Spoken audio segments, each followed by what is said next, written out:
So I said I would do a little video to show you my truck and tree, my red Christmas truck and my Christmas tree, and I don't have time to make it all from scratch and record how I do it, but because I've got far too many more projects in the pipeline, but I thought I'd show it you first of all on the screen and show you what all the parts are, and then afterwards I'll do a little video and show you the truck in close-up and tell you a few more things about it. So if you look at it here, I've got it reduced down to 25% so you can see it all. All the brown bits are chipboard, and I managed to get my Cricut maker to cut it out, but I think the Cricut Explorer would do it too if you get it on the right setting. Sometimes you have to just cut apart the vinyl fibres of the chipboard, which I do with a small pair of scissors, but if you get it on the right setting and you've got a new blade, it should work. And then, I'm sorry about that, that's all notifications coming up on my Facebook. I should close it down, I think that would help. And all the darker red pieces are all the papers I used to cover the chipboard. But you could have the option of painting the basic truck, either when you've constructed it, or paint the pieces before you put it together, and just put these outside wooden, what's meant to look like slatted wood pieces on top for decoration. I chose not to paint it. I thought about it, but I decided I had plenty of red paper and I was just going to cut them all out. And these are the construction strips. Those are the scored strips. They're scored along the middle that you join all the pieces together with, just like you do in my clocks, which you might have seen me do videos for. And I'll just go in a little bit bigger so I can show you individual pieces better. These pieces are scored, as are the cardstock pieces that go over the top of them, but it won't really score the chipboard enough for you to work with it. I use them so that I could hand score it afterwards and I could see where to do it. And this is where I bend the pieces of chipboard over to form the curves on the cab and the what do you call it? We call it bonnet in England. It's hood of the truck. And those are construction pieces that are meant for the cab, so they're wider at the bottom, and then when they go up beside the windows they're narrower so they don't show through the windows. And all the windows have acetate in them, which I stuck to the chipboard before I put the paper or cardstock over the top. I didn't bother to cut them out with my Cricut. I just cut them out by hand to fit, because they don't have to be exact anyway. And in fact you can use this part that comes out of the cab. When the Cricut cuts it out, you can use that as a template and just make your acetate a little bit bigger, but basically to fit in there. These are all the wheels. I cut them out of chipboard twice and stuck them together to give them a bit more weight and thickness. And these are the paper covers for the wheels. Again, you could paint those black if you wanted to. And then there are silver pieces that are meant to be hubcaps. And when I show you the truck later on, you'll see that there's little gems that I put in the middle of those.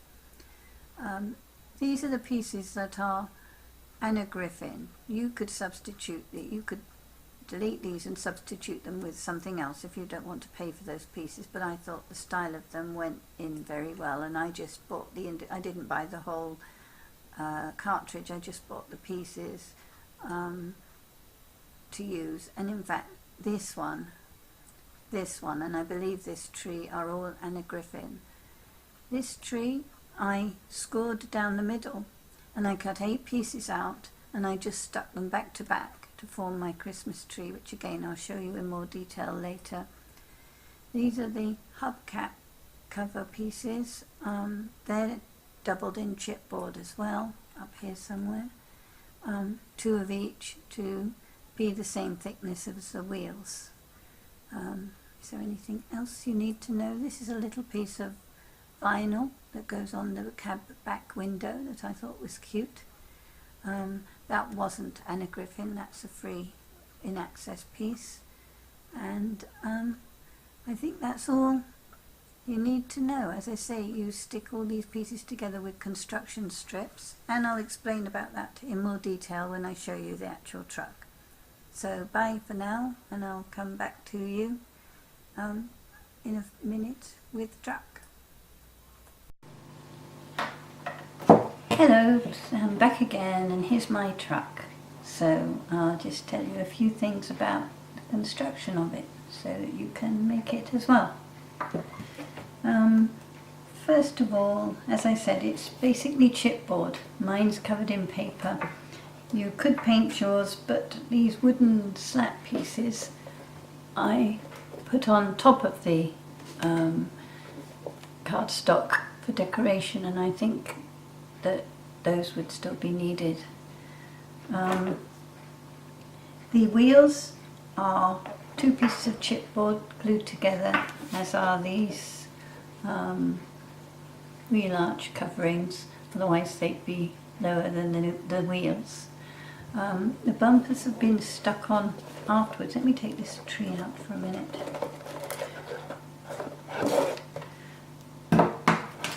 And the little basket. The bumpers have been stuck on with little pieces of chipboard that I didn't put in the pattern. I just cut small pieces, glued them on top of each other. I think 3 little pieces, only about 1/4 of an inch wide, and maybe probably 1/4 of an inch square almost. And I put them in strategically, just under here, and in the middle, and then stuck the edges on here. I might have placed the wheels a bit further forward if I'd thought ahead, because the bumpers are stuck over the wheel arches, but you can do that when you make yours. And the Merry Christmas just fits between the wheels, so if you move the wheels, you've got to bear that in mind. In fact, it's very important when you're putting this together to do things in the right order. Obviously you don't want to stick the bottom on to the cab, for example, until you have done everything that you want to do inside, because otherwise you won't be able to get in there. So I made the chipboard pieces except for the bottom, and I went in and stuck in the acetate windows and stuck the liners on the inside. If you painted, you probably wouldn't need to do that, but you need to cover over the acetate perhaps with something on the inside. Well, I wanted to, let's put it that way. The seat in there is just a little bench seat. I didn't put that in the pattern either. I just got a piece of chipboard, cut it to width so that it just fitted in the cab, and I basically bent it carefully into shape, into a bench shape, covered it with Cricut faux leather, and then just stuck it to the back of the cab, and then underneath I put a couple more sort of construction scored pieces of cardstock to hold it in place underneath.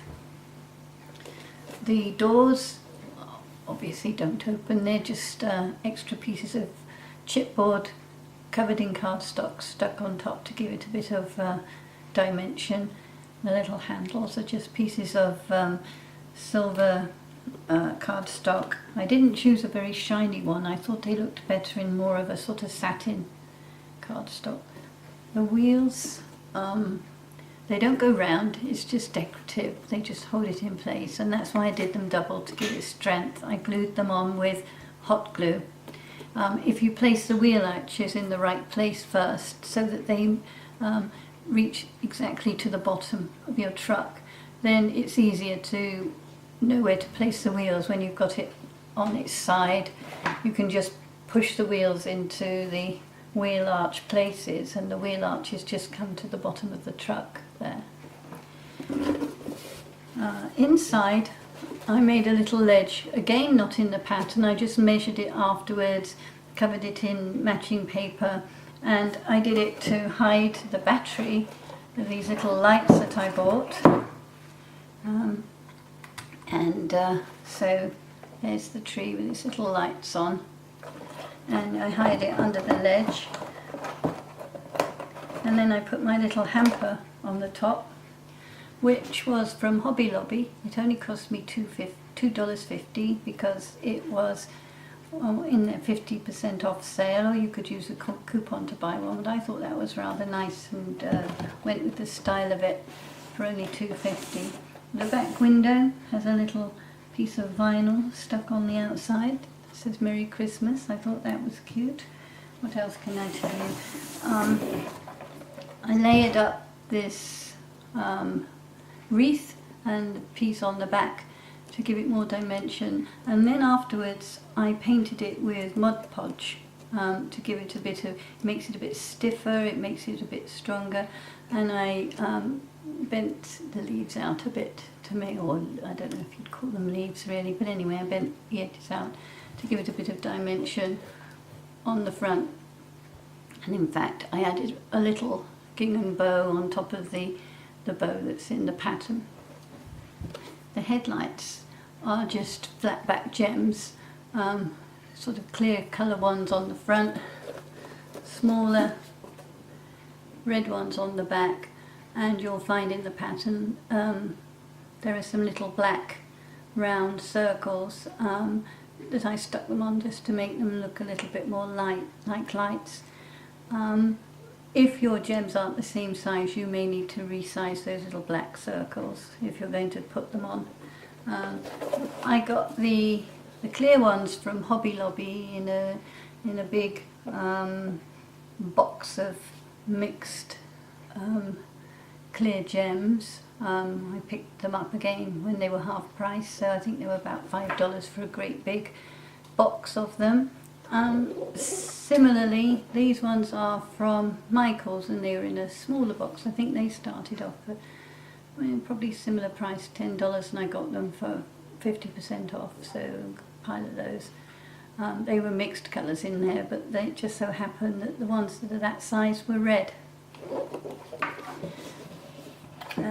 The little lights, I think you can get those all over the place, and these have a timer on them too if you want to leave them on, and different settings you can have flashing or thing, and you don't need to have lights on your tree at all.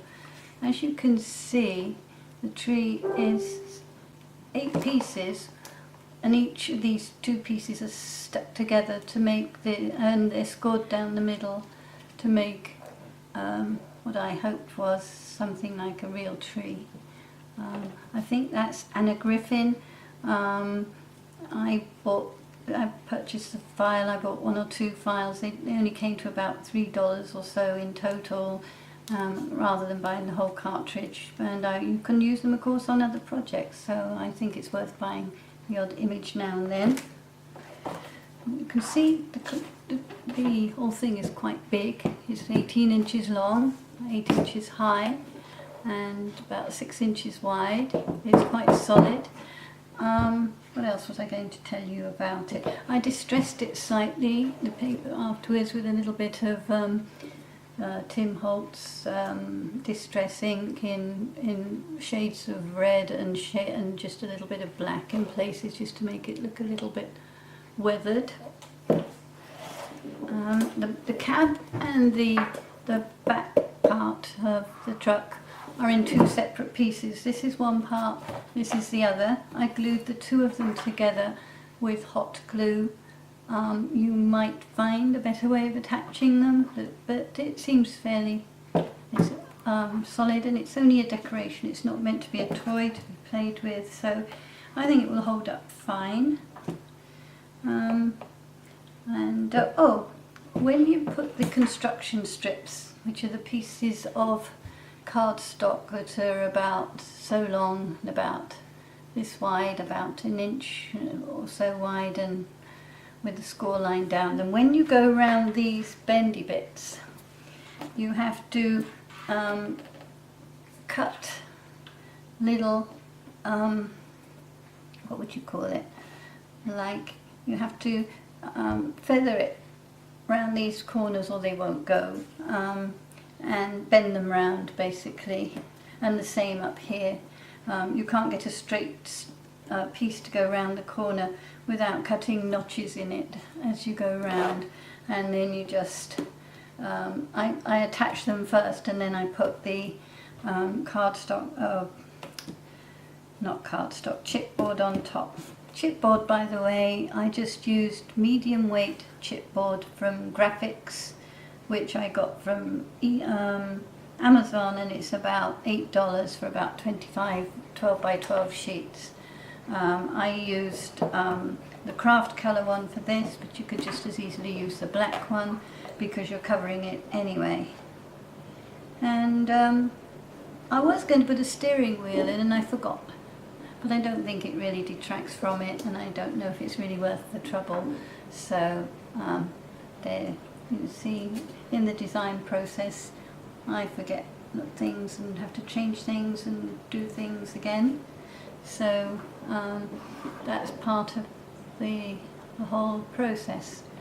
I have about 4 more designs in Design Space that I've made, a couple of Christmas ones and a Christmas clock, and I can't really remember exactly. There are about 3 or 4 of them that I'm going to make next, so that's why I didn't have time to make this whole thing again to show you, because partly when I'm making them I have to change things as I go along and make sure it all works so that I can give you the pattern, and it's quite a long drawn out process, so sometimes I can do them from start to finish, but I just didn't have time to do this one again. It's quite a project. It takes a little bit of putting together. It might be quicker if you painted it, but I think it came out looking pretty good. So there's the front in close up, there's the side, there's another Anna Griffin image. This is an Anna Griffin image here as well, and as I say, I think the tree is Anna Griffin, but for $3 or $4, and then you can use them again for other Christmas projects. I don't think it's a lot. I think this is a free one here, and I thought it looked a little bit old truck style, 50s kind of thing. So I think that's me finished. This is my Christmas tree truck. Have a go if you make it. Let me see it. Send me a photo, well, or put a photo on Let's Learn Cricut Explore, and let me see. And I don't know, might put something in there that's relevant to the whole thing. Some little, I don't know. Anyway, any ideas, let me know. So bye for now. I'll be doing some more things and I'll post the files for you. Bye.